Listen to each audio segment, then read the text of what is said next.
ఆంధ్ర ఎన్నికల వేళ కీలక పరిణామాలు జరుగుతున్నాయి. వైసీపీ, టీడీపీ కూటమి మధ్య ప్రతిష్టాత్మక పోరు కొనసాగుతుంది. నామినేషన్ల ఘట్టం పూర్తి కావడంతో ముఖ్య నేతలు ప్రచారం హోరెత్తిస్తున్నారు. ప్రత్యర్థి పార్టీల ముఖ్య నేతలను తమ వైపు తిప్పుకునేందుకు ప్రధాన పార్టీలు పోటీ పడుతున్నాయి.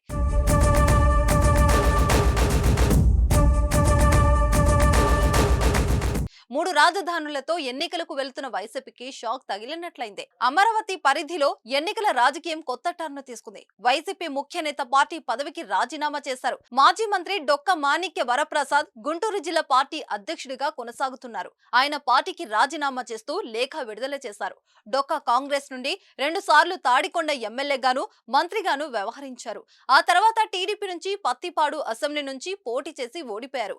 వైసీపీలో చేరిన డొక్కాకు జగన్ ఎమ్మెల్సీ పదవి ఇచ్చారు. ఈసారి ఎన్నికలో డొక్కా ఎమ్మెల్యేగా పోటీ చేయాలని భావించారు.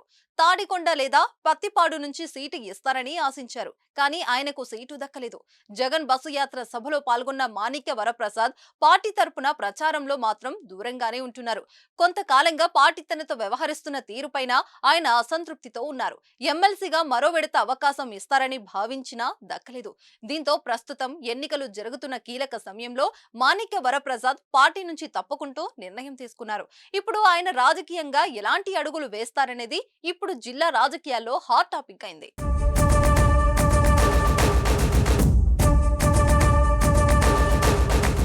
సుమన్ టీవీలో మీ పర్సనల్ అండ్ బిజినెస్ ప్రమోషన్స్ కోసం కింది నెంబర్కి కాంటాక్ట్ చేయండి.